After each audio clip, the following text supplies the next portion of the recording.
in this video lecture the unit number 6 according to NCERT syllabus, which is optics.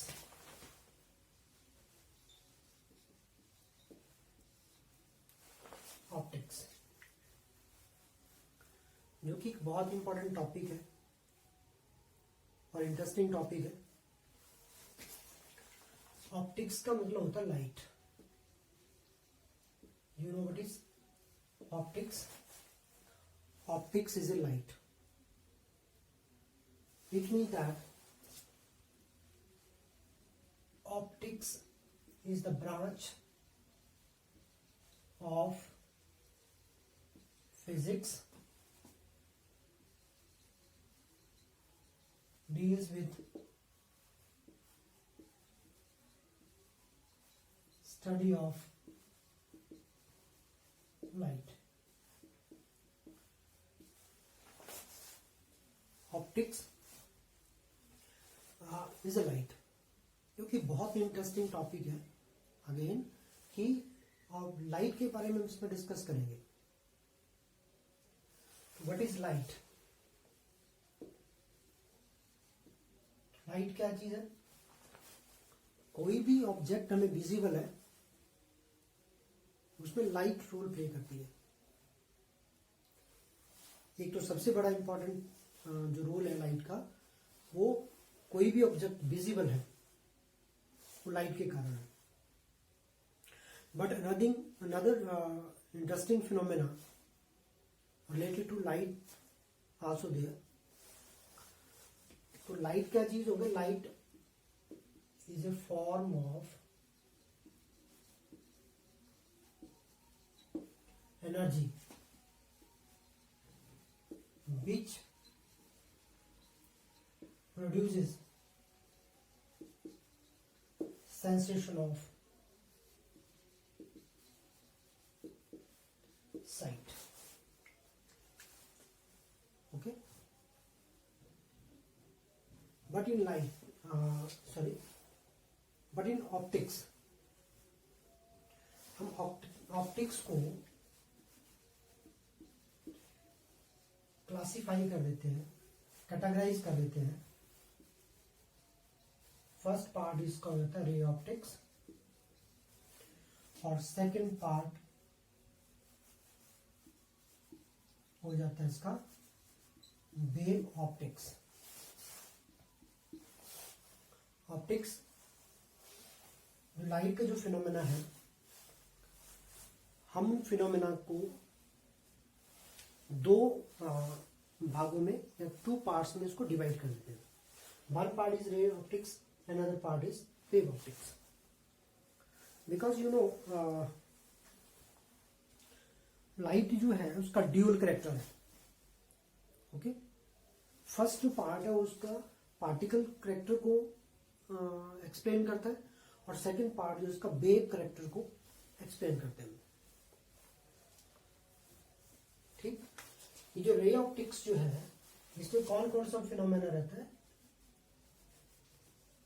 You know very much about the reflection, refraction,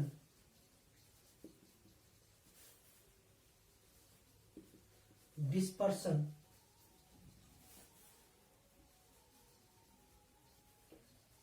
optical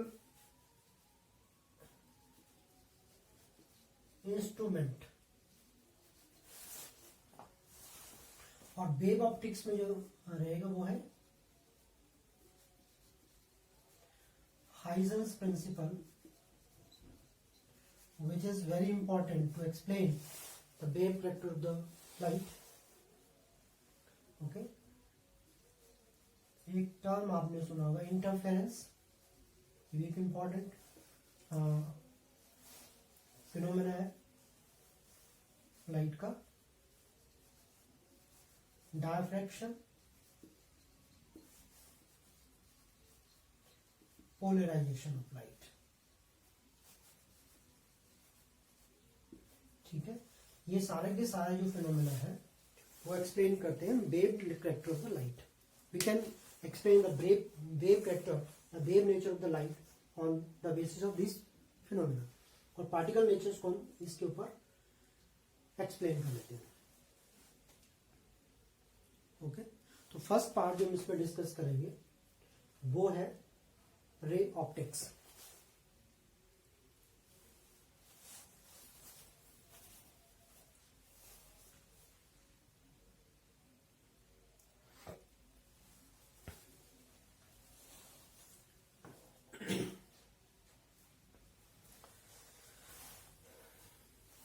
और ray optics में हम first जो topic है वो discuss करेंगे वो है reflection. What is reflection? You know what is reflection? कोई भी पार्टिकल जब किसी इंटरफेस के साथ स्ट्राइक करता है और वापिस back into the same medium, उसको हम रिफ्लेक्शन कह देते हैं. क्योंकि लाइट जो पड़ रही है, कहीं पर जो लाइट स्ट्राइक कर रही है, लाइक यहाँ पे जो लाइट स्ट्राइक कर रहा है, आफ्टर रिफ्लेक्शन के बाद आपको ये लाइट जो मिल रही है.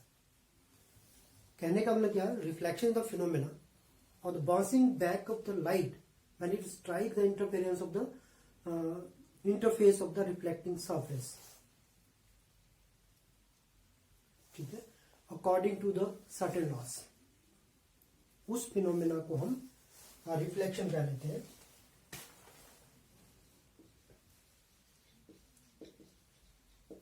तो what is reflection? Reflection the phenomena when a light strike in reflecting surface, in the interface of reflecting surface, and it bouncing back into the same medium according to the laws of reflection. तो raise की जो बात कर रहे हैं, तो raise को हम रिप्रेजेंट कर लेते हैं like this. These are the rays of light. Okay, अब इसके लॉज क्या है रिफ्लेक्शन का? Laws of reflection. You know light जो है रिफ्लेक्ट करती है अकॉर्डिंग टू सर्टेन लॉज. वो लॉज कौन कौन से हैं? अब आप इसमें देखिए, यहां पे सपोज करो कि हमारे पास ये कोई रिफ्लेक्टिंग सरफेस है. ये रे ऑफ लाइट इस रिफ्लेक्टिंग सरफेस के ऊपर यहां पे पड़ रही है और वापिस से रिफ्लेक्ट होकर के बैक कर रही है इनटू द सेम मीडियम. इसी मीडियम से उसी मीडियम में वापिस हो रही है. ओके, देन इसको हम क्या लेते हैं इंसिडेंट रे, और इसको हम ले लेते हैं रिफ्लेक्टेड रे. ओके, और जो नॉर्मल जो रे पड़ेगी इसके ऊपर, नॉर्मल रे, इसको हम नॉर्मल रे कह लेते हैं. नॉर्मल रे जैसे यहां पे लाइट पड़ रही है, नॉर्मली जो लाइट पड़ रही है वो वापिस उसी पाथ को रिट्रेस करेगी, तो नॉर्मल रे आ जाता है. अब इसमें एक चीज और क्या, एंगल बन रहे हैं इसमें हमारे पास दो angle. First angle incident ray और नॉर्मल रे के साथ, उसको एंगल ऑफ इंसिडेंस ले लेते हैं. और नॉर्मल रे और रिफ्लेक्टेड रे के साथ जो एंगल बन रहा है उसको हम एंगल ऑफ रिफ्लेक्शन कर देते हैं. So we have the two laws of reflection, very very important one. First कौन सा आ गया हमारे पास? Incident ray, normal ray and reflected ray, ये एक ही प्लेन के ऊपर लाई करती है, lies on the same plane. First law आ गया हमारे पास, incident ray, normal ray and reflected ray lies on the same plane. और सेकंड क्या है? Angle of incidence is equal to angle of reflection. Angle of incidence is equal to angle of reflection. Okay, now एक बहुत बड़ा एक important हमारे पास laws of reflection को एक्सप्लेन करने के लिए plane mirror.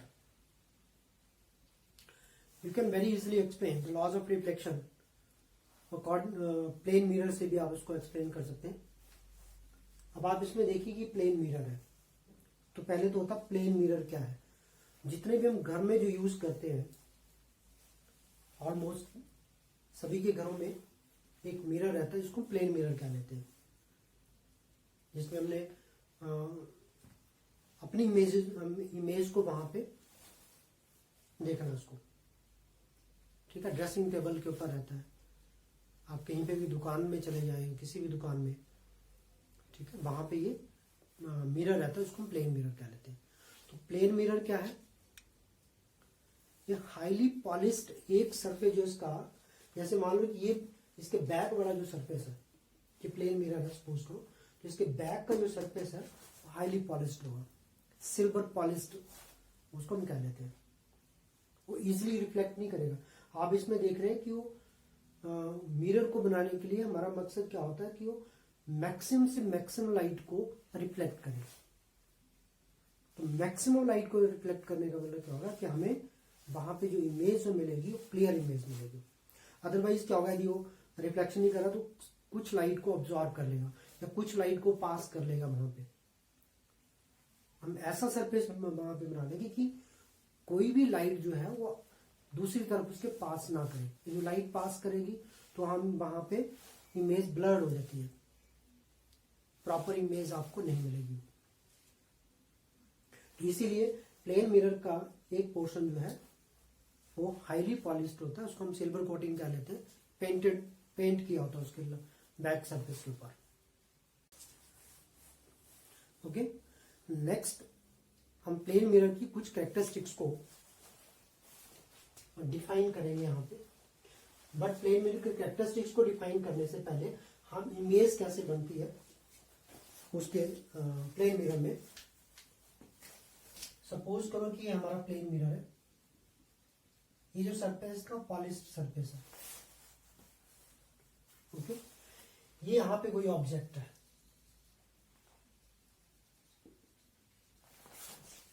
In front of mirror. यहां पे लाइट एक पड़ रही है और ये लाइट जो यहाँ पे रिफ्लेक्ट होकर according to laws of reflection, और इसमें नॉर्मल ड्रॉ कर लेते हैं।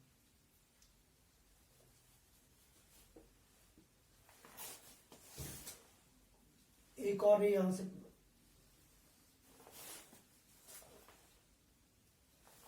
आ रही है इसमें इंसिडेंट ऑन प्लेन मिरर, और these two raise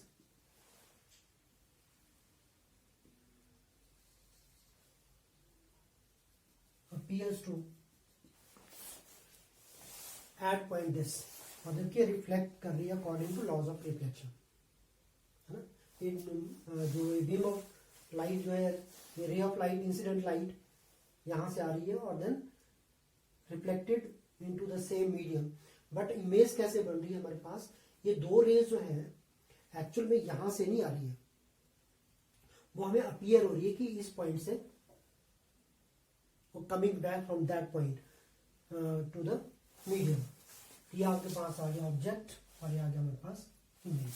this is the formation of image by the plane mirror and this is your plane mirror. Okay, यहां पे एंगल हाई है और ये एंगल आर है।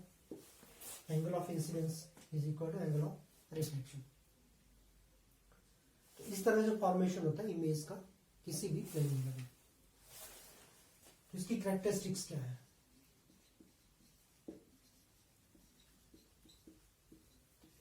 कैरेक्टरिस्टिक्स। अब एक चीज जो आप इसमें नोटिस कर रहे हैं, इमेज यहां, ऑब्जेक्ट यहां पे है, इमेज आपको मिल रही है यहां पर, appears to come from that point, I से मिल रही है। ये जो इमेज है फ्रॉम क्या है, वर्चुअल इमेज। एक इंपॉर्टेंट इसका क्या है, जो इमेज फॉर्म होती है इन द प्लेन मिरर में वो वर्चुअल इमेज होती है, not a real image.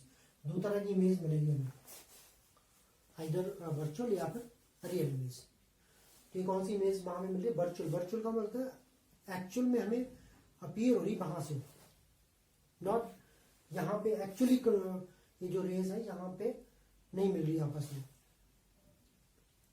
Okay. ये अपीयर हो रही है हमें यहाँ पे इस पॉइंट से आती, तो इसको हम क्या लेंगे, वर्चुअल इमेज। वर्चुअल और इरेक्ट इमेज कर रहे हैं इसको, इरेक्ट इरेक्ट में सीधी इमेज आपको उसको मिल रही है। And second is size of object is equal to size of image. कहने का मतलब क्या होगा कि साइज, जो ऑब्जेक्ट का जो साइज है और इमेज का साइज में बराबर होता है। और थर्ड जो है, जितना डिस्टेंस इसका ऑब्जेक्ट का होता है फ्रॉम द मिरर, उतने ही पीछे आपको इमेज भी मिलती है, ठीक है।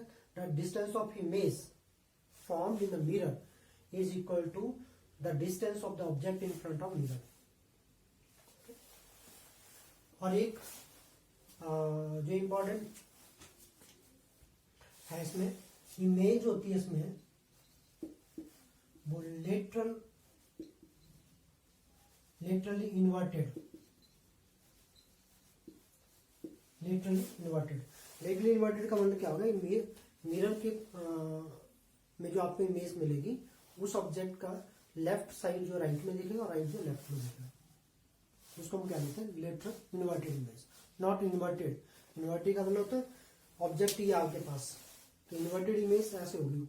नॉट लेटरली इन्वर्टेड का मतलब क्या होगा, इसका जो लेफ्ट पार्ट है इसका राइट में दिखेगा, राइट का इसका लेफ्ट साइड को दिखेगा उसका। और but will the speed of the image, यदि मान लो कि कोई ऑब्जेक्ट जो है किसी प्लेन मिरर के फ्रंट में मूव कर रहा है in motion, then what will be the image of the moving object formed in the plane mirror? तो उसकी स्पीड होगी डबल होगी, double the speed of the object. Object की स्पीड से डबल हो जाएगी उसमें। एक है कि आपको कितना साइज चाहिए उसका, ये you have to find your full image, ठीक है। यदि हम पूरी इमेज चाहिए उसका ऑब्जेक्ट का, तो उसका साइज कितना होना चाहिए प्लेन मिरर का, वो होना चाहिए किसी भी ऑब्जेक्ट का हाइट का आधा होना चाहिए, h/2। h mean the height of the object. तब आपको इन फ्रंट ऑफ मिरर में अपनी फुल इमेज वहां पे मिलेगी। ये कुछ कैरेक्टरिस्टिक्स था प्लेन मिरर से रिलेटेड, ठीक है। अब एक और बड़ा इंटरेस्टिंग है इसमें, यदि दो मिरर को यदि हम उसमें डिफरेंट एंगल के ऊपर उसको रखते हैं, ठीक है। जैसे सपोज करो हमारे पास दो मिरर है, उनको हमने right angle to each other रखा हुआ उसमें, और ऑब्जेक्ट यहां पे इन दोनों के बीच में लाई कर रहा है। Then the images formed by the mirror, how many images are formed? एक इमेज मिलेगी। जब जैसा आप एक फ्रंट ऑफ मिरर के सामने खड़े हो रहे हैं तो हमें वहां पे एक सिंगल इमेज मिलती है, उसकी जगह में कहीं पे एक और मिरर को रख लेते हैं और सर्टेन एंगल के साथ उसको रख लेते हैं, तो हमारे पास इमेजेस नंबर ऑफ इमेजेस कितना हुआ उसमें, that will be n is equal to 360 divided by theta minus 1, ठीक है। If 360 divided by theta is even number, then हमारे पास नंबर ऑफ इमेजेस आएगी 360 divide by theta minus 1। Okay, और second क्या है इसमें, if 360 divide by theta is odd integer, यदि odd integer है तो आपको नंबर ऑफ इमेजेस जो है वो मिल जाएगा 360 divide by theta. For example, यदि दो मिरर को इंक्लाइन कर रखा है at an angle of 40 degree, ठीक है। जैसे सपोज करो एक मिरर ये है और दूसरा मिरर ये है, यहाँ पे दोनों के बीच का जो एंगल बन रहा है वो है 40 degree. Then how many images are form, पहले तो हम चेक करेंगे 360 अपॉन थीटा क्या होगा इसमें, 360 upon theta is equal to 360 upon 40 which is equal to 9, जो कि हमारे पास ऑड नंबर है, तो नंबर ऑफ इमेजेस भी 9 मिलेंगे इसमें। ओके, क्योंकि मान लेते हैं कि थीटा जो है वहां पे दोनों मिरर के बीच में एंगल है 60 डिग्री, यहाँ पे 40 डिग्री की जगह ये 60 डिग्री का एंगल है दोनों के बीच में, तो आपके पास 360 divide by 60 which is equal to 6, which is even number. So therefore, number of images found 6 minus 1 is equal to 5 images are found. कब मिलेगी 5? जब वो दो मिरर जो है inclined at an angle 60 degree, 90 degree के ऊपर, then theta is equal to 90 degree. It means that the two plane mirror are inclined right angle to each other like this. एक मिरर ऐसे दोनों के बीच में 90 डिग्री का एंगल है, then 360 again check करेंगे, 360 divide by 90 is equal to 4 which is even number, the number of image is equal 4 minus 1 which is equal to 3 images are found. तो different आप इसमें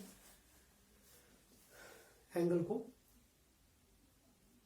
के लिए उसकी नंबर ऑफ इमेजेस आपको कैसे मिल रही है, ये थोड़ा सा फार्मूला। एक और है, यदि उसमें आप देखते हैं कि यदि दो प्लेन मिरर जो पैरेलली रखे गए हैं parallel to each other, parallel to each other का मतलब कैसे हो गया, एक मिरर ये है और दूसरा मिरर ये है, इस तरह की आप कंस्ट्रक्शन जो है कहाँ देख लेते हैं इसको, प्लेन मिरर का L1 L2, what will be the angle between the two parallel lines, दो पैरेलल लाइन के बीच में या पैरेलल जो मिरर है के बीच में एंगल होता है 0 degree. You know the property of parallel lines, ठीक है। तो दोनों पैरेलल लाइंस के बीच में जो एंगल रहता है 0 डिग्री, तो n इज इक्वल टू, पहले तो हम निकालेंगे 360 divided by 0 which is equal to infinity, ठीक है। तो हमारे पास नंबर ऑफ इमेजेस कितनी मिलेगी उसमें, यदि एक मिरर जो फ्रंट में लगा हुआ है, एक मिरर यहाँ पे लगा और एक मिरर इसके बैक साइड में लगा हुआ है, बीच में दोनों मिरर के बीच में ऑब्जेक्ट है, तो हमें नंबर ऑफ इमेजेस मिलेगी इनफाइनाइट। इस तरह की जो सिचुएशन है, जो पैटर्न है, आप देखते हैं बार्बर की दुकान में देख लेते हैं, नाई की दुकान में, ठीक है, हेयर ड्रेसर के पास, और दूसरा आप इसमें देख लेते हैं कहीं पे भी जो सुनार की दुकान होती है, गोल्ड या इस तरह का बिजनेस करते हैं, वहां पे आपको ये इस तरह के मिरर मिलेंगे आपको, ठीक है, या किसी भी इलेक्ट्रॉनिक्स की दुकान में आपको इस तरह की पैटर्न मिरर का मिलेगा, ठीक है। ये दो मिरर जो आपके पास ऐसे रखे गए हैं, एक मिरर ऐसे लगा दिया गया है और दूसरा मिरर ऐसे लगा दिया गया इसमें, तो इसमें भी कितना डिग्री का एंगल बन रहा है इसमें, that is equal to 180 degree. तो 360 divided by 180 is equal to 2 which is even number again, 2 minus 1 is equal to 1। Obvious सी चीज है, तो मिरर को आपस में जोड़ दीजिए तो आपको एक ही इमेज वहां पे मिलेगी, जो कि बहुत इंपॉर्टेंट इसका ये है कि जब आप इसमें डिफरेंट एंगल्स पे इसको मिरर को रखते